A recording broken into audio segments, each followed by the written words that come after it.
नमस्कार दोस्तों, engineer wifi channel पर आपका स्वागत है। अगर आप डीआरडीओ सेप्टेम 11 सीबीटी 1 की प्रिपरेशन कर रहे हैं, चाहे आप एसटीवी पोस्ट के लिए हो या टेक्नीशियन ए पोस्ट के लिए, तो ये वीडियो आपके लिए बहुत ही इम्पोर्टेंट होने वाला है, क्योंकि आज हम कवर करने वाले हैं इंग्लिश ग्रामर के सबसे स्कोरिंग टॉपिक टेंस। तो इस वीडियो में मैं आपको डिस्कस करेंगे, बताऊंगा present tense, past tense, future tense के सारे टाइप्स, स्ट्रक्चर और उसके यूजर्स, और साथ ही साथ जो एग्ज़ाम ओरिएंटेड जो किस टाइप का पूछा जाता है उसके बारे में। तो वीडियो के अंत तक बने रहिए। हम स्टार्ट करते हैं। यहाँ पर देख सकते हैं आप कि एग्ज़ाम में टेंस से कैसे क्वेश्चन को पूछे जाते हैं। तो दोस्तों, सबसे पहले टेंस में सवाल किस तरह के आते हैं जो टेंस से, तो यहाँ पर सीबीटी 1 में चाहे आप टेक्नीशियन ए के लिए हो या टेक्नीशियन एसटीवी पोस्ट के लिए हैं, तो दोनों के लिए 30 मार्क्स का जो इंग्लिश पूछा जाएगा। तो टेंस से आपको रिलेटेड कम से कम तो जो इसमें जो पूछे जाते हैं, यहाँ देख सकते हैं, फिल इन द ब्लैंक्स हो गया, उसके बाद करेक्ट एरर डिटेक्शन से रिलेटेड क्वेश्चन आते हैं, सेंटेंस इंप्रूवमेंट से रिलेटेड क्वेश्चन एग्जाम में आते हैं, साथ ही साथ एक्टिव एंड पैसिव वॉइस, और उसके बाद इसमें इसी के साथ साथ पिछला बार जो आया था डायरेक्ट और इनडायरेक्ट नारेशन, जो नारेशन से जो क्वेश्चन आए थे। तो कुल मिला के जो ये जो सारे जो टॉपिक हैं, fill in the blanks, error detection, sentence improvement, active and passive और नरेशन, तो इससे कुल मिलाकर आपको 10 से 15 क्वेश्चन के आसपास, 10 से 12 क्वेश्चन तो कम से कम टेंस से बेस्ट होता है। अगर आपको टेंस नहीं आता है, मतलब आपको इंग्लिश ग्रामर समझिए कि जीरो है, क्योंकि टेंस ही वो बेस होता है जिससे आप इंग्लिश को समझ सकते हैं, आप एरर को पकड़ सकते हैं, आप नरेशन को बना सकते हैं, वॉइस को बना सकते हैं, और आप फिल इन द ब्लैंक कर सकते हैं, एरर को डिटेक्ट कर सकते हैं। तो वो सारे को जो पैरामीटर होता है टेंस होता है। तो दोस्तों, डीआरडीओ में जो सेप्टेम्बर 10 में जो पूछा गया था, एक तरह से रूल बेस्ड डायरेक्ट क्वेश्चन ज़्यादा पूछा गया था, ज़्यादा पूछे भी जाते हैं।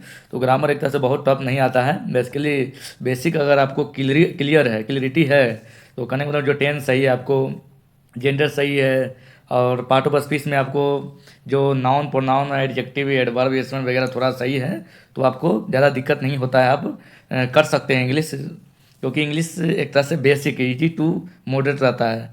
तो स्टार्टिंग में मुझे भी डर लग रहा था इंग्लिश में, जब मैं सेप्टेम्बर 10 का तैयारी कर रहा था, लेकिन हमने पूरा टेंस को अच्छा से क्लियर किया था। फिर जो हमने वॉइस को क्लियर करके गया था, उसके बाद नरेशन को क्लियर किया था, तो मुझे हो गया था। साथ ही साथ वहाँ पर जो पैराग्राफ जो दिए गए थे काफ़ी एक तरह से इजी लेवल का था, तो उतना दिक्कत होता नहीं है।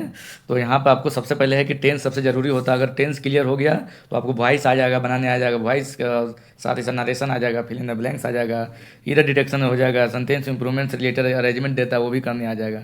तो सबसे पहले यहाँ हम डिस्कस करने वाले हैं सेंटेंस के, चूँकि 3 टाइप्स होते हैं। तो टेंस का, तो टेंस क्या होता है, इसको हिंदी में काल कहा जाता है। तो समय को 3 टाइप्स में बांटा गया है। एक तो वर्तमान में हो गया, जिसे प्रेजेंट कहा जाता है, वर्तमान जो अभी प्रेजेंट में क्या चल रहा है, प्रेजेंट। एक होता है पास्ट, मतलब भूतकाल, जो काम हो चुका है, जो समय बीत चुका है, वो हमारा पास्ट हो गया। एक होता है फ्यूचर, जो आने वाला है, तो ये हमारा क्या होता है, भविष्य। तो भविष्य काल होता है, ये हमारा फ्यूचर होता है। तो अभी जो हम जो पढ़ा रहे हैं, तो ये प्रेजेंट वाला हो गया। और मान लिया कि हमने कुछ दिन पहले कोई काम किया था, ये तो हमारा क्या हो गया, भूतकाल हो गया। उसके बाद जो अभी हम करने वाले हैं, मतलब मान लीजिए अभी आप लोग सेप्टेम्बर के एग्जाम देंगे, सेप्टेम्बर 11 का, तो अभी फ्यूचर में आएगा। तो प्रेजेंट का जो मेन जो होगा, इसका जो आइडेंटिफिकेशन होता है, पहचान होता है, कि इसमें है लगा रहेगा लास्ट में। जैसे वो खाता है, वो जाता है, वो जा चुका है, वो आ चुका है, वो खाता रहा है, तो है अगर लगा हुआ है तो ये हमारा प्रेजेंट टेंस का होगा, वाक्य वो सेंटेंस होगा की। तो इसकी पहचान ये है कि इसके सेंटेंस में आपको वाज वेयर या एक तरह से था थी लगा रहेगा। था थी अगर सेंटेंस में लगा है, जैसे वो जा रहा था, वो जाता था, वो पढ़ रहा था, वो पढ़ चुका था, तो ऐसे जो टेंस होते हैं पास्ट टेंस में आते हैं सेंटेंस। और अगर फ्यूचर की बात करें, तो यहाँ पर जो लगा रहता है इसके हिंदी वाले सेंटेंस में, जो लगा रहेगा गा गी लगा रहेगा, गे गए, तो मतलब वो चला गया, वो आने वाला है, वो मतलब पढ़ने वाला है, वो सितंबर का एग्ज़ाम देगा, मतलब गा गी अगर लगा रहेगा, तो यहाँ पर ये जो सेंटेंस की पहचान जो होगी फ्यूचर टेंस के अंतर्गत होगी। तो सबसे पहले यहाँ पर हम जो बात करने वाले हैं दोस्तों, यहाँ पर जो प्रेजेंट टेंस है या पास्ट टेंस है या फ्यूचर टेंस है, उसके टोटल 4 टाइप्स होते हैं, मतलब सभी के 4 टाइप्स होते हैं। तो 4 दिए 12 टोटल टाइप्स हो गए। यहाँ पर जो पहला होता है प्रेजेंट इंडेफिनिट टेंस होता है, यहाँ पर सेकंड में प्रेजेंट कंटिन्यूअस टेंस, थर्ड में प्रेजेंट परफेक्ट टेंस और फोर्थ में होता है प्रेजेंट परफेक्ट कंटिन्यूअस टेंस। तो इसी तरह हमारा पास्ट के भी होता है, बस प्रेजेंट के जगह पर पास्ट लग जाएगा और फ्यूचर के जगह पर तो बाकी चेंज स्टार्टिंग वाला चेंज होते जाएगा। वहाँ पर फ्यूचर में जब जाएंगे तो वहाँ पर फ्यूचर लगेगा और इस तरह उसका विचार बनेगा। तो यहाँ पर हम बारी बारी से डिस्कस करेंगे तीनों टेंस के सारे टाइप्स के बारे में। तो यहाँ पर देख सकते हैं कि प्रेजेंट इंडेफिनिट टेंस, तो इसके बारे में हम यहाँ देखेंगे। तो इसकी जो स्ट्रक्चर होती है दोस्तों, सब्जेक्ट प्लस V1 या V1 प्लस ए से और प्लस सब्जेक्ट होती है। तो इसको सिंपली जो लिखते हैं सब्जेक्ट प्लस V1 या V5 प्लस ऑब्जेक्ट, ये हमारा क्या होता है, ओरिजिनल फॉर्म होता है, इसका स्ट्रक्चर होता है। मतलब जो सेंटेंस हम बनाते हैं प्रेजेंट इंडेफिनिट टेंस में, ये इस फॉर्म में होता है। तो इसकी जो अगर हिंदी वाक्य की पहचान करने के लिए करें तो कैसे करेंगे, तो इसमें ता है, ती है, ऐसा लगा रहेगा। ता है, ती है, ते हैं। तो अगर ता है, ती है, ते हैं, अगर इससे सेंटेंस आते हैं तो ये हमारा प्रेजेंट इंडेफिनिट का होगा। या यहाँ पर देख सकते हैं कि सब्जेक्ट के बाद V1 प्लस ये V1 रहेगा या V5 ये प्लस सब्जेक्ट रहेगा। तो हम यहाँ देखेंगे दोस्तों कि यहाँ V1 कब लगेगा, V5 कब लगेगा, इसके बारे में हम देखेंगे। तो इसके लिए सबसे पहले क्या आपको देखना होगा, जो हमारा पर्सन होता है उसके बारे में आपको समझना होगा। तो दोस्तों यहाँ पर्सन के बारे में हम देखेंगे सबसे पहले। तो पर्सन के लिए जो फर्स्ट पर्सन होता है, सेकंड पर्सन होता है, थर्ड पर्सन होता है, इसके बारे में हम देखेंगे। तो यहाँ पर हम एक तालिका बनाते हैं पर्सन के लिए। ये हमारा पर्सन यहाँ लिख देते हैं और यहाँ पर सिंगुलर लिख दिए हैं, ये हमारा क्या होगा, प्लूरल हो गया। ठीक है, यहाँ पर पर्सन में पहला फर्स्ट पर्सन के बारे में हम बात करेंगे, फिर हमारा क्या होगा सेकंड पर्सन और फिर थर्ड पर्सन। तो फर्स्ट पर्सन के अगर सिंगुलर की बात करेंगे तो इसमें क्या क्या आता है, आई आता है, उसके बाद क्या आता है, माई आता है, आई हो गया, माई हो गया, मी हो गया, माइन हो गया, ये सब क्या आएगा, फर्स्ट पर्सन में आएगा। या सिंपली आप देखेंगे तो एक चीज़ को ज़्यादा कन्फ्यूजन होगा आपको, यहाँ पर एक एक चीज़ को देखते हैं, ज़्यादा नहीं। जो सिंपल आई जो होते हैं, जो जनरली हम लोग यूज करते हैं, तो आई जो यूज करते हैं सब्जेक्ट के रूप में, तो ये हमारा फर्स्ट पर्सन के सिंगुलर नंबर में आता है। वही बात करते हैं तो प्लूरल फर्स्ट पर्सन के प्लूरल में तो आई ए वी होता है। वही बात करते हैं सेकंड पर्सन के सिंगुलर में तो यू होता है, यू हो जाएगा। यहाँ पर योर भी यहाँ पर आता है, सिंगुलर में ही आता है। अगर प्लूरल की बात करते हैं तो यू भी प्लूरल में यूज होता है और योर भी प्लूरल के रूप में यूज करता है। यहाँ पर एस लगा देते हैं तो योर्स हो जाता है। तो दोस्तों यहाँ पर यू हो गया, यहाँ भी यू हो गया, तो यू का रूप सिंगुलर के रूप में भी यूज करते हैं, प्लूरल के रूप में यूज करते हैं। यहाँ योर्स भी यूज करते हैं, कभी कभी योर का भी यूज कर लेते हैं प्लूरल में। वही बात करते हैं थर्ड पर्सन में, तो इसमें क्या क्या हो जाएगा, ही हो जाएगा, सी हो जाएगा, उसके बाद क्या हो जाएगा, जितने भी ईट हो गया, ही सी ईट, और जितने भी नेम हो गया, ये सारे जो नाम हो गया, मोहन सोहर रोहन, तो इतने भी नेम हो गया सब थर्ड पर्सन के सिंगुलर नंबर में आता है। ईट हो गया, ही हो गया, सी हो गया, ये सारे हमारा थर्ड पर्सन के सिंगुलर नंबर में आता है। वही बात करते हैं दे का, दे हो गया, देयर हो गया, देम हो गया, तो ये सारे हमारा थर्ड पर्सन के सिंगुलर नंबर में आता है। तो आपको टेंस में अगर पढ़ने जा रहे हैं तो आपको पर्सन जरूर आना चाहिए कि फर्स्ट पर्सन में सिंगुलर में कौन कौन आता है, सेकंड पर्सन में क्या क्या आता है, थर्ड पर्सन में क्या क्या आता है, क्योंकि इसी के अकॉर्डिंग हम लोग यहाँ यूज करने वाले हैं। तो यहाँ पर हम देखते हैं कि कैसे एस या ई एस लग रहा है। तो दोस्तों अगर यहाँ बात करते हैं कि यहाँ जैसे एग्जाम्पल में यहाँ लिखते हैं हम कि आई वर्क इन DRDO, यहाँ पर क्या हो गया, आई सब्जेक्ट है प्लस वर्क क्या हो गया, वर्क एक वर्ब है, वर्ब का कौन सा रूप है, ये V1 है, और प्लस क्या हो गया, इन DRDO का सब्जेक्ट हो गया। तो यहाँ पर हम V1 ही क्यों लगाएं, V5 क्यों नहीं लगाएं, तो यहाँ पर हम कैसे समझेंगे। तो दोस्तों यहाँ देख सकते हैं कि जो हमारा थर्ड पर्सन के जो रहेगा, थर्ड पर्सन के सिंगुलर नंबर ओनली, तो अगर थर्ड पर्सन की सिंगल नंबर अगर कोई सब्जेक्ट आता है तो उसके साथ हम V5 का यूज करते हैं। मतलब V1 में क्या लगाते हैं, एस या ई एस लगाएंगे। V5 बनाने के लिए क्या करते हैं, V1 प्लस एस या ई एस लगाते हैं। जैसे गो है तो गो ये V1 फॉर्म में है, इसको V5 बनाना है तो गोज लिखेंगे, तो यहाँ ई एस लगा दिए। वही यहाँ गो, जैसे यहाँ तो इसको V5 बनाना है तो लगा दिए गोज। लेकिन यही अगर हमारा रन रहता, रन में से हमारा भागना, तो रन को V5 बनाना है तो यहाँ RNS रन से एस लगाएंगे। तो ये वर्ब पर डिपेंड करता है कि एस लगाएंगे, ये एस लगाएंगे। तो यहाँ पर अगर हमारा थर्ड पर्सन के सिंगुलर नंबर में से कोई अगर ही सी इट नेम और इसमें से कोई सब्जेक्ट आता है तो उसके साथ V5 यूज करेंगे। बाकी रिमेनिंग जितने भी ऑब्जेक्ट आते हैं उसके साथ हम V1 का यूज करेंगे। तो यहाँ देख सकते हैं कि यहाँ क्या है कि आई है, क्या है, फर्स्ट पर्सन का सिंगुलर नंबर है। तो ये हम लोग जितने भी थर्ड पर्सन के सिंगुलर नंबर को छोड़कर सब में V1 का यूज करते हैं। तो यहाँ I work in D R D O, लेकिन अगर यहाँ ही लेते हैं, he works in D R D O, क्यों कि ही क्या है, ही थर्ड पर्सन का सिंगुलर नंबर है। यहाँ देख सकते हैं कि ही है जो यहाँ थर्ड पर्सन का सिंगुलर नंबर के अंतर्गत आता है। तो थर्ड पर्सन के सिंगुलर नंबर में से अगर कोई भी सब्जेक्ट आता है, जैसे मोहन क्या रहता है, Mohan works in D R D O हो जाता है, क्योंकि मोहन एक नेम है और जितने भी नेम आते हैं थर्ड पर्सन के सिंगुलर नंबर में आते हैं तो उसके साथ V5 का यूज करते हैं। तो इसीलिए इसका जो स्ट्रक्चर हुआ क्या हो गया, ही मतलब subject plus V5 plus object हो गया।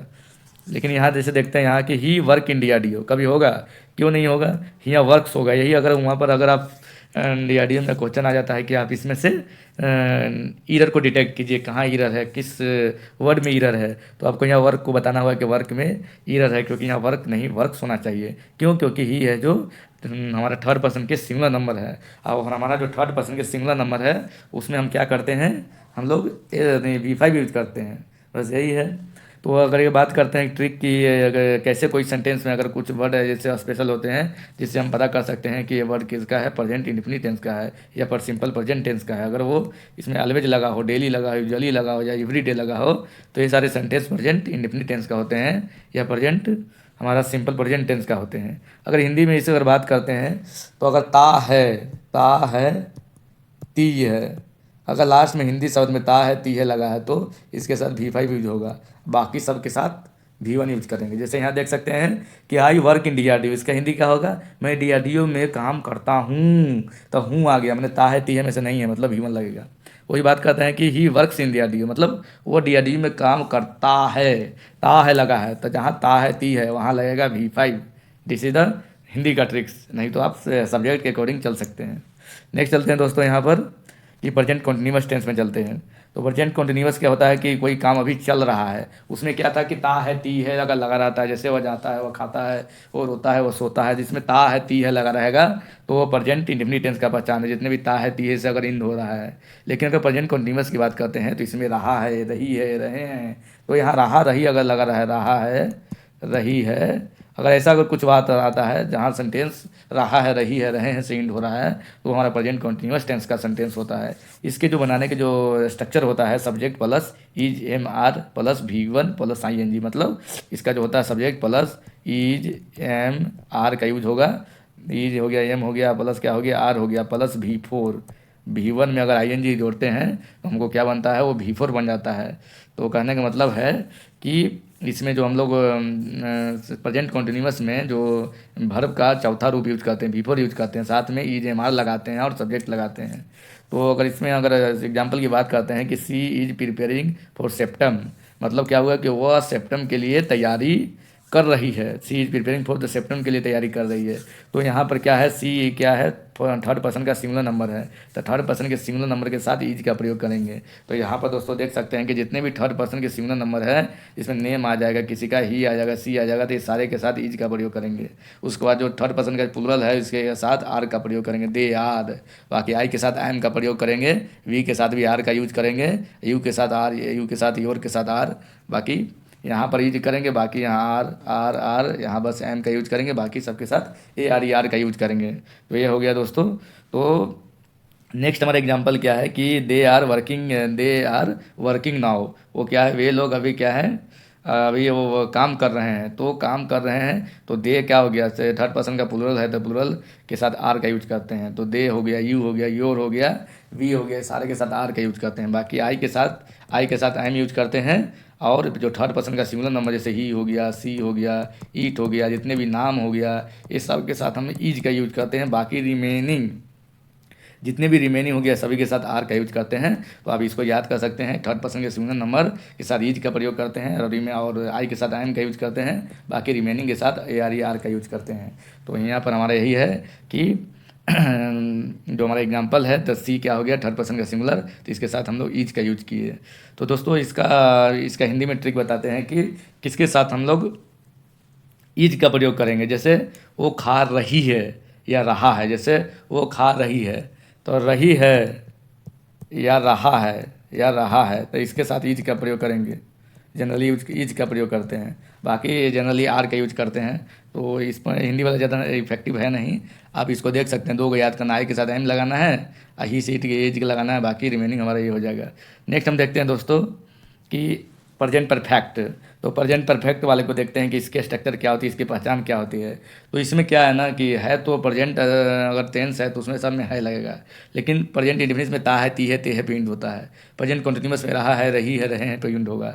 लेकिन प्रेजेंट परफेक्ट टेंस में क्या होगा कि चुका है, मतलब चुका है, चुकी है, तो है लगा रहेगा लेकिन चेंज होते रहेगा। चुका है, चुकी है, चुके हैं अगर रहेगा तो वो हमारा सेंटेंस जो हो जाएगा प्रेजेंट परफेक्ट का होगा। जैसे सब इसमें जो स्ट्रक्चर रहेगा, सब्जेक्ट प्लस है या है प्लस V3 प्लस क्या रहेगा, ऑब्जेक्ट रहेगा। तो जैसे अगर बात करते हैं यहाँ पर कि एग्जांपल में, जैसे वह खा चुका है, वह जा चुकी है, वो आ चुके हैं, तो ये सारे सेंटेंस होते हैं जो प्रेजेंट परफेक्ट टेंस के होते हैं। तो इसको बनाने के लिए आपको सब्जेक्ट देना है प्लस हैज या हैव देना है, प्लस V3 देना है, प्लस सब्जेक्ट देना है। अब यहाँ देखते हैं दोस्तों कि हैज और हैव का यूज कहाँ करेंगे। तो हैज का यूज करते हैं दोस्तों जो थर्ड पर्सन का जो सिंगुलर नंबर है उसके साथ हम लोग क्या करेंगे, हैज का यूज करेंगे। बाकी जितना भी रिमेनिंग हो गया, रिमेनिंग करने का मतलब हुआ कि फर्स्ट पर्सन का जो सिंगुलर नंबर आई हो गया, वी हो गया, यू हो गया, योर हो गया, उसके बाद दे हो गया, देम हो गया, ये सारे के साथ हम लोग क्या करते हैं, हैव का यूज करते हैं। तो ये सब के साथ हैव, बाकी बस थर्ड पर्सन के सिंगुलर नंबर के साथ हैज, बाकी रिमेनिंग हम लोग हैव का यूज करते हैं। जैसे बात करते हैं यहाँ एग्जांपल में, I have completed the syllabus. मैंने अपना सिलेबस क्या, मैंने सिलेबस कंप्लीट कर लिया है या कर चुका हूँ, मैं सिलेबस को कंप्लीट कर चुका हूँ। तो आई क्या है, फर्स्ट पर्सन का सिंगुलर नंबर है, तो फर्स्ट पर्सन के सिंगुलर के साथ का हैव का यूज करेंगे। लेकिन बात करते हैं ही का, तो ही क्या है, थर्ड पर्सन का सिंगुलर नंबर है, तो थर्ड पर्सन के जितने भी सिंगुलर नंबर है सब के साथ हैज का यूज करेंगे। जब हैज आएगा तो क्या आएगा, V3 आएगा। हैव या हैज इस सब के बाद V3 आता है। तो V3 क्या होता है, तो ज्वाइन के जो V3 ज्वाइंड होता है, तो वही ज्वाइन हो गया, ज्वाइंट हो गया, जो ज्वाइंड हो गया सेकंड होगा, तो तीसरा हमारा एक तरह से ये हमारा ज्वाइंट हो गया, ज्वाइंड इन DRDO। तो क्या है कि वह DRDO ज्वाइन हो चुका है या कर चुका है। तो ये हमारा हो गया, ये मतलब थर्ड पर्सन के सिंगुलर के साथ हैज यूज हुआ। अगर कीवर्ड की बात करते हैं तो अगर सेंटेंस में जस्ट दिख जाए या ऑलरेडी या एट या रिसेंटली दिखे तो मतलब वो जो सेंटेंस होगा आपको प्रेजेंट परफेक्ट टेंस का होगा। तो दोस्तों नेक्स्ट हमारा क्या है, प्रेजेंट परफेक्ट कॉन्टिन्यूअस टेंस है। इसके बारे में देखते हैं कि इसकी क्या पहचान है। तो इसमें क्या है कि प्रेजेंट जो कॉन्टिन्यूअस टेंस होता है उसी का एक तरह से एडवांस फॉर्म होता है। उसमें क्या था कि मैं जा रहा हूँ, वो खा रही है, लेकिन इसमें क्या है कि सेम आएगा बट वो टाइम के साथ आएगा। इसमें एक स्पेशल जो वर्ड जुड़ जाता है, जैसे मॉर्निंग से, 2 महीने से, 10 साल से, 20 साल से। तो अगर टाइम के साथ अगर प्रेजेंट कंटिन्यूअस टेंस आता है तो हमारा होता है प्रेजेंट परफेक्ट कंटिन्यूअस टेंस होता है। इसकी जो स्ट्रक्चर होती है, सब्जेक्ट प्लस है plus been plus V1 plus ING, मतलब ये V1 प्लस ING को क्या कहेंगे, V4 कहेंगे, भर का चौथा रूप कहेंगे। तो हैज कहाँ लगेगा, जो थर्ड पर्सन का सिंगुलर नंबर रहेगा वहाँ पर हम हैज लगाएंगे, बाकी जो रिमेनिंग है वहाँ पर हैव लगाएंगे। तो दोस्तों यहाँ पर क्या है कि एक फोर का यूज होता है, एक सीन्स का यूज होता है। तो हम यहाँ देखेंगे कि फोर और सीन्स का यूज कहाँ करेंगे। फोर एक तरफ हो गया और एक तरफ क्या हो गया, सीन्स हो गया। तो दोस्तों जो फोर का यूज होता है एक तरह से समय अवधि को बताने के लिए करते हैं जो एक तरह से निश्चित नहीं हो। तो एक तरह से समय अवधि और जो एक तरह से पूरा निश्चित डिफाइन नहीं करता हो, तो वहाँ पर हम लोग फोर का यूज करते हैं। ये होता है इंडिफिनिट के लिए, मतलब निश्चित नहीं, अनिश्चित है। ये क्या, अनिश्चित के लिए यूज करते हैं, इंडिफिनिट के लिए। यही बात करते हैं यहाँ पर, तो यहाँ डिफिनिट होता है, मतलब निश्चित होता है। तो जब डिफिनिट हो, मतलब निश्चित चीज़ हो, तो वहाँ पर हम लोग सीन्स का यूज करते हैं। जैसे एग्जांपल देखते हैं, तो इसका जो ट्रिक है, जो पहले सेकंड ले लीजिए। सेकंड से क्या बनेगा, मिनट बनेगा। मिनट से क्या बनेगा, आवर बनेगा। ठीक है, आवर से क्या बनेगा, तो आवर से हमारा जो बन जाएगा डे बनेगा। ठीक है, डे से क्या बन जाएगा हमारा, एक दिन महीने मिलेगा तो वीक बनेगा, या उसको उसके बाद हम लोग बोल सकते हैं मंथ बनेगा। तो इसमें मंथ हो गया, ईयर हो गया, मंथ वाला हो गया, ईयर वाला हो गया। तो ये सारे जो आते हैं दोस्तों, ये अगर इससे रिलेटेड आवर से आ गया या मंथ से आ गया, डे से आ गया, तो ये सारे में हम लोग फोर का यूज करते हैं। जैसे अगर एग्जांपल की अगर बात करते हैं हम फोर सीन्स के लिए, तो अगर कोई बोलता है कि वह 2 दिन से क्या लिख रहा है, 2 दिन से, तो यहाँ डे हो गया, तो डे में क्या लगेगा, फोर लगेगा, डे का पहला हो गया। उसी पर अगर बात करते हैं वह 5 घंटों से फ़ोन पर बात कर रही है, तो यहाँ जो घंटा हो गया, आवर्स हो गया, आवर्स के लिए हम लोग यूज करते हैं, फोर का यूज करते हैं। फिर उसके बाद बात करते हैं वो क्या, वो रायपुर में 20 साल से रह रही है, या तो अगर 20 साल से हो गया तो एक तो ईयर का बात हो गया, तो 20 ईयर्स अगर बात करते हैं तो ये हमारा क्या आ गया, ये सब फोर का यूज होगा इसमें। वही बात करते हैं यहाँ पर डिफिनिट में कैसा होगा। तो अगर यहाँ डे है, जैसे अगर कोई बोलता है कि वो मंडे से पढ़ रहा है, तो ये मंडे क्या हो गया, ये डिफिनिट हो गया। तो अगर ये मिनट आवर्स और उसके बाद डे मंथ ईयर्स को छोड़कर बाकी पार्टिकुलर जो चीज़ आता है, जैसे मंडे हो गया, वही यहाँ बात कर लेते हैं। अगर आवर्स यहाँ दिया हुआ है, तो अगर वो कोई बोल दे कि वो 2 बजे से 2 o'clock से पढ़ रहा है, 2 o'clock से पढ़ रहा है, 2 घंटे से नहीं, यहाँ पर घंटा नहीं है, यहाँ क्वांटिटी होता है, यहाँ क्वांटिटी को बताता है, यहाँ क्वांटिटी नहीं बताता है समय का, यहाँ बस नाम लेता है। अगर उसका नाम ले तो सीन्स का यूज करेंगे, अगर यहाँ क्वांटिटी बता रहा है तो फॉर का यूज करके 2 o'clock। ये पता नहीं है कि कितना घंटा से, ओनली 2 o'clock बताया है। ये पता नहीं है कितना दिन से पढ़ रहा है, बस मंडे से पढ़ रहा है, तो ये क्वांटिटी नहीं बता रहा है, ये ओनली उसका नाम ले रहा है। तो जहाँ नाम लेगा सीन्स का यूज करेंगे। जैसे अगर बात करते हैं यहाँ पर ईयर में, तो ईयर में जैसे 10 साल से 20 साल से पढ़ रहा है, तो ये क्वांटिटी हो गया। तो क्वांटिटी बेस्ड क्या होता है, फोर होता है, QNT क्वांटिटी बेस्ड फोर होता है। लेकिन अगर बात करते हैं कि वही हम लोग नाम ले ले उसका, कि वो 2014 से पढ़ रहा है, तो ये क्या हो गया, वो क्वांटिटी नहीं बता रहा, बस नेम बता रहा है उसका, कि वो जो 2014 से पढ़ रहा है। तो यहाँ पर हम लोग सीन्स का यूज करेंगे। तो जैसे मान लिया कि यहाँ पर अगर कोई बोलता है कि वो मॉर्निंग से पढ़ रहा है, तो मॉर्निंग क्या है, अब पता नहीं मॉर्निंग से कितना घंटा उसने पढ़ा है। ये बोलता है कि 5 घंटा से पढ़ रहा है, तो फोर में आ जाता है, लेकिन क्योंकि क्वांटिटी बताया। लेकिन अब बोलता है कि वो मॉर्निंग से पढ़ रहा है, तो यहाँ क्वांटिटी नहीं बता रहा है, बस उसका नाम ले रहा है कि मॉर्निंग से पढ़ रहा था। जब क्वांटिटी बताए तो फोर, जो यहाँ इंडिफिनिट हो, जो अगर डिफिनिट हो मतलब पर्टिकुलर बता दे कि हाँ ये क्वांटिटी नहीं बता रहा है, ओनली बता रहा है मॉर्निंग से पढ़ रहा है, तो ये हमारा क्या हो जाएगा, यहाँ सीन्स लगेगा। अब इसी पर हम देखते हैं। तो यहाँ पर हमारा जो पहला एग्जाम्पल लेते हैं दोस्तों, कि स्ट्रक्चर में तो हम लोग देख लिए, be has have been plus be for use होगा। जैसे यहाँ एग्जांपल की बात करते हैं, I have been studying English for 2 month. ये क्या है, मैं क्या कर रहा हूँ, 2 मंथ से इंग्लिश पढ़ रहा हूँ।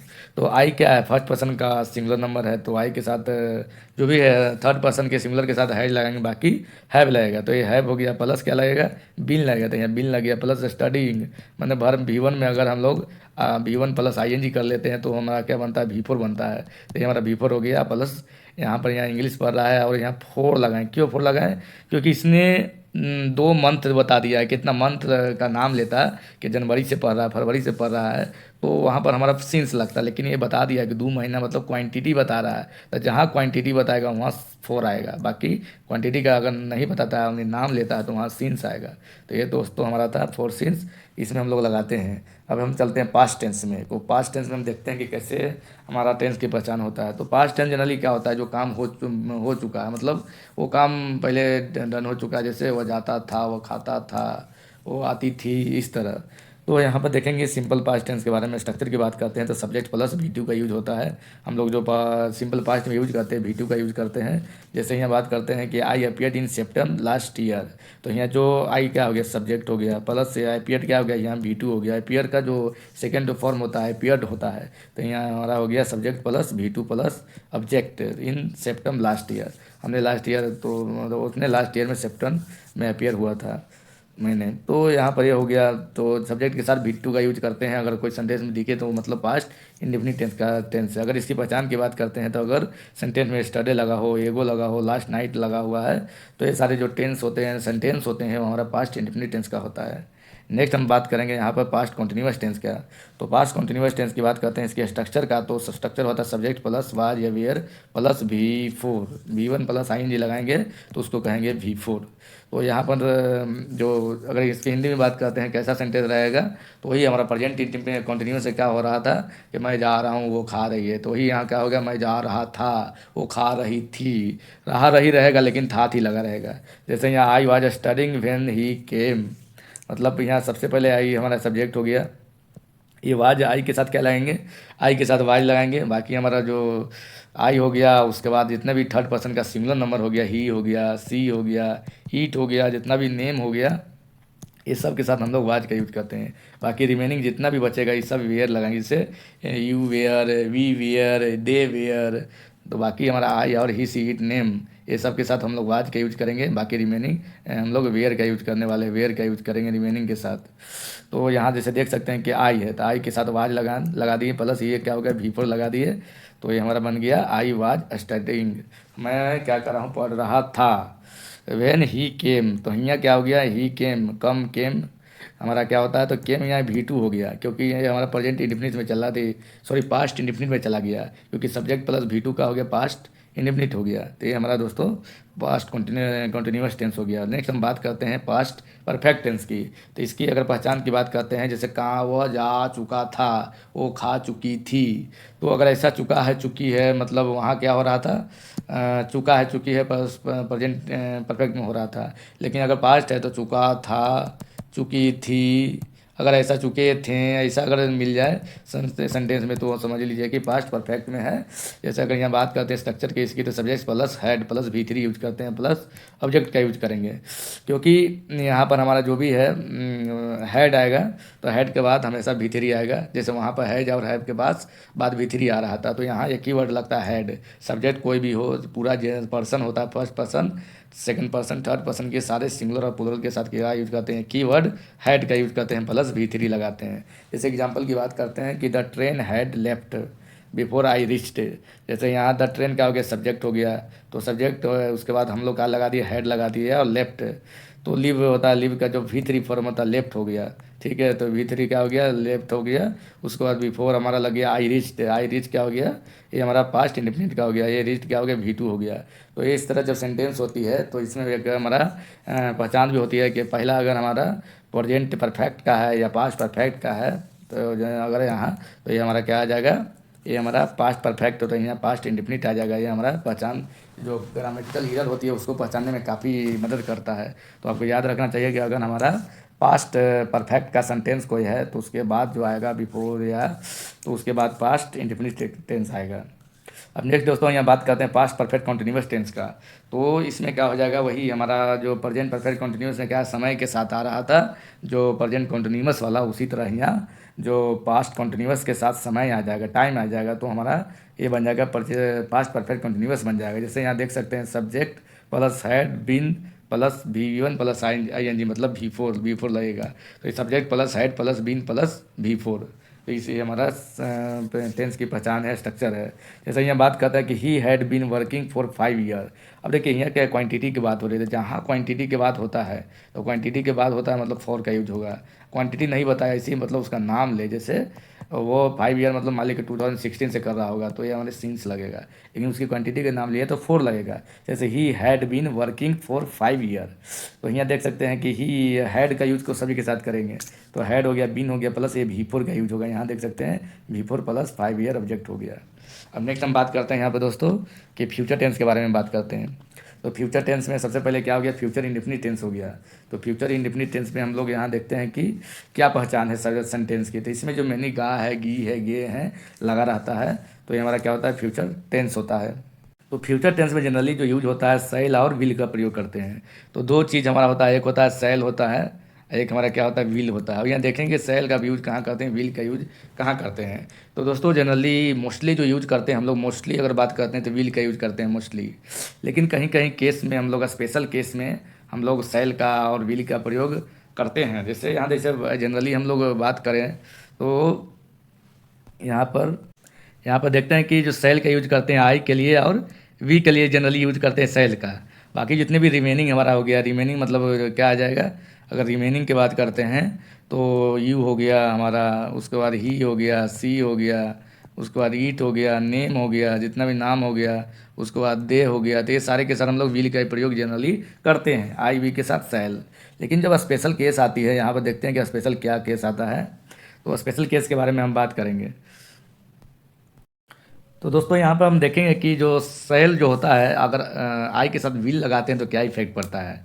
तो जनरल जो केस होता है, जो आई या वी के साथ सेल लगाते हैं, तो उसका जो होता है जस्ट सिंपल मीनिंग होता है। लेकिन जैसे यहाँ एग्जांपल के तौर पर लेते हैं, अगर यहाँ कि यहाँ पर सेंटेंस लिखते हैं आई सेल गो, आई सेल गो, ये हो गया सेंटेंस। तो इसका मतलब क्या हुआ कि मैं जाऊँगा, इसका मतलब ये हुआ कि आई सेल गो, मैं जाऊँगा। लेकिन इसको मैं ऐसे लिखता हूँ आई विल गो, यहाँ आई विल को लिखते हैं, तो ये क्या हो गया, इसका मतलब क्या हो गया। तो हम लोग आई के साथ सेल भी लगा सकते हैं, विल भी लगा सकते हैं, लेकिन किस कंडीशन में लगा सकते हैं, तो यहाँ देखेंगे हम।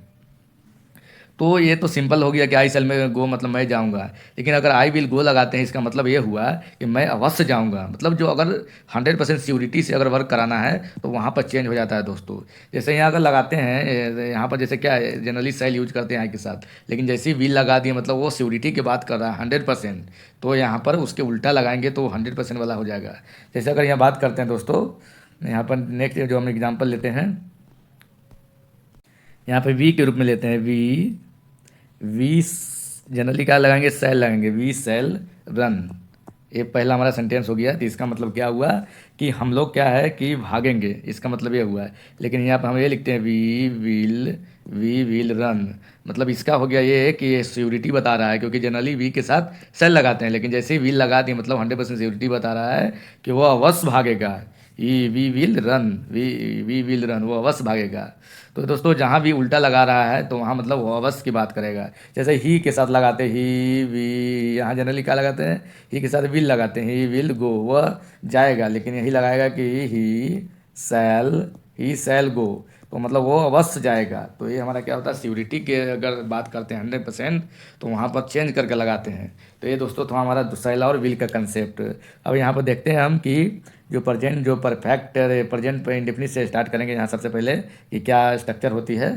तो यहाँ पर देख सकते हैं कि जो प्रेजेंट इंडेफिनिट टेंस होता है उसका जो स्ट्रक्चर होता है सब्जेक्ट प्लस सेल या विल प्लस V1 का यूज करते हैं। तो जहाँ भी हमारा अगर सेल या विल के साथ V1 आ गया है मतलब इसका मतलब ये हुआ कि वो प्रेजेंट इंडेफिनिट टेंस का वाक्य है। जैसे यहाँ पर है कि आई विल क्रैक सेप्टम 11, तो इसका मतलब क्या हो गया, आई के साथ विल लगा रहा है, आई विल क्रैक सेप्टम 11, मैं सेप्टम 11 को अवश्य क्रैक करूँगा। इसका मतलब ये हुआ। अगर इसी को हम लिखते क्या, आई सेल क्रैक सेप्टम 11, मतलब मैं सेप्टम 11 को क्रैक करूँगा, सिंपल से हो गया। लेकिन अगर 100% सिक्योरिटी या जोश के साथ बोलना हो कि आई विल क्रैक सेप्टम 11, मैं सेप्टम 11 को अवश्य क्रैक करूँगा, तो ये हो गया क्या हो गया, उसका सिक्योरिटी की बात कर रहा है। तो ये दोस्तों हो गया सेल विल का। जहाँ भी सेल विल के साथ V1 आ गया मतलब वो प्रेजेंट सब फ्यूचर इंडेफिनिट टेंस का वाक्य है। नेक्स्ट अगर बात करते हैं कि फ्यूचर कंटिन्यूअस का, तो इसका जो होता है बस वही हमने वो जाती रहा रही की लगेगा, वो जा रही होगी, वो खा रही होगी। तो यहाँ पर जो हमारा लगेगा जिसका स्ट्रक्चर हो जाएगा सब्जेक्ट प्लस सेल या विल प्लस यहाँ पर जो ऐड होता है बी यूज होता है, बी मैंने होने का जो बोध कराता है बी कराता है, प्लस V1 प्लस ING मतलब V4 का यूज करेंगे ये हमारा फ्यूचर कंटिन्यूअस टेंस में। जैसे अगर इसकी एग्जांपल की बात करते हैं तो I will be writing the exam tomorrow, मतलब क्या हुआ कि वह कल एग्ज़ाम को क्या करेगा, लिखेगा। वो एग्ज़ाम कल लिखने वाला है, लिख रहा होगा, तो वह कल एग्ज़ाम लिख रहा होगा। तो फ्यूचर में अभी आने वाला है, तो रहा है रही है गा के साथ लगा है, तो हुआ क्या हो जाएगा, आई के साथ क्या लगाते हैं जनरली हम लोग जनरली आई के साथ तो सही लगाते हैं, लेकिन यहाँ विल लगाया मतलब वो कल अवश्य लिख रहा होगा एग्ज़ाम। तो I will be writing the exam tomorrow, I will be, तो यहाँ विल भी लग गया। तो ये हमारा प्रेजेंट फ्यूचर कंटिन्यूअस टेंस का हो गया। अगर नेक्स्ट हम बात करते हैं दोस्तों कि फ्यूचर परफेक्ट टेंस की, तो इसकी क्या पहचान है। तो यही हम लोग चुका चुकी होता है जो फ्यूचर का होता है, तो ये परफेक्ट का होता है। लेकिन यही अगर फ्यूचर परफेक्ट है तो हुआ क्या हो जाएगा, वो जा चुकी होगी, वो खा चुकी होगी। तो इसके अगर स्ट्रक्चर की बात करते हैं तो सब्जेक्ट प्लस सेल या will plus have plus V3। जब भी हमारा हैव आया है उसके बाद हम लोग V3 लगाते हैं। तो यहाँ सेल के साथ लगाएंगे, सेल या विल हैव प्लस V3 लगाएंगे। जैसे यहाँ देख सकते हैं कि I will have completed revision, ये क्या है कि मैं एक तरह से विल लगा रहा है, तो यहाँ पर हम लोग वो सिक्योरिटी की बात कर रहा है। तो मैं कहती यहाँ पर revision I will have completed, मैंने पूर्ण कर लिया है, मतलब कंप्लीट कर चुका हूँ अपने रिवीजन को। तो ये सिक्योरिटी की बात कर रहा है, तो ये हमारा आई विल लगेंगे यहाँ पर। लेकिन यहाँ अगर सेल लगाते हैं आई सेल हैव कंप्लीटेड रिवीजन, मैं अपना जो रिवीजन है कंप्लीट करूँगा, कर चुका हूँ इस तरह। लेकिन अवश्य की बात करें तो यहाँ विल लगेगा। अब यहाँ नेक्स्ट यहाँ देखते हैं दोस्तों फ्यूचर पर हमारा क्या हो गया, फ्यूचर परफेक्ट कंटिन्यूअस टेंस के बारे में। तो इसमें क्या हो गया, इसमें वही हमारा अगर प्रेजेंट थी फ्यूचर कंटिन्यूअस टेंस अगर टाइम के साथ आता है तो वहाँ पर subject plus shall will plus have been plus V1 plus ING मतलब V4 लगेगा। जैसे यहाँ पे देख सकते हैं कि I will have been studying for 1 year, या जो कि 1 ईयर मतलब क्वांटिटी की बात करें, जहाँ क्वांटिटी की बात करेगा वहाँ फॉर का यूज होगा। तो ये आई यहाँ पर आई जनरली हम लोग विल का यूज करते हैं क्योंकि सिक्योरिटी की बात करते हैं सेंटेंस में, तो वहाँ विल लगाएंगे। I will have been studying for 1 year, मैंने मतलब क्या हुआ कि मैं 1 साल से स्टडी कर रहा हूँगा, इस तरह हुआ। तो यहाँ पर जैसे ही टाइम के बोध हो गया और साथ ही साथ हमारा क्या हो गया, व्हील लग गया। तो व्हील के साथ अगर टाइम का बोध कराना हो तो उस कंडीशन में हम लोग have been plus before use करते हैं। तो ये था दोस्तों हमारा टेंस का कंप्लीट वीडियो, जिसमें आपको टेंस के सारे जो टाइप्स हो गया, उसके सारे स्ट्रक्चर और उसके एप्लीकेशन के बारे में हमने बताया। अगर आपको टेंस आ जाता है तो टेंस अगर कंप्लीट है तो आपको यहाँ पर देख सकते हैं कहाँ कहाँ बेनिफिट मिलने वाला है। यहाँ पर फिल्म इन द ब्लैंक्स में मिलेगा, एरर के डिटेक्शन में मिलेगा, सेंटेंस इंप्रूवमेंट में मिलेगा, उसके बाद आपको वॉइस बनाने आ जाएगा, उसके बाद नरेशन और जो भी नरेशन में होते हैं। तो आपको टेंस काफ़ी वहाँ पर आवश्यकता होता है। अगर टेंस नहीं आ रहा मतलब वॉइस और नरेशन आपको बिल्कुल नहीं आएगा, एरर डिटेक्ट भी नहीं होगा। तो टेंस क्या होता है, उसकी रूट होती है। तो इसीलिए आपको अगर सेप्टेम्बर 11 की तैयारी कर रहे हैं इंग्लिश में, अगर कम से कम 30 में आपको 15 से अगर 25 नंबर के रेंज में लाना है तो आपको पूरा एक तरह से बेसिक कंप्लीट करना होगा। तो दोस्तों मिलते हैं नेक्स्ट वीडियो में, तब तक के लिए जय हिंद।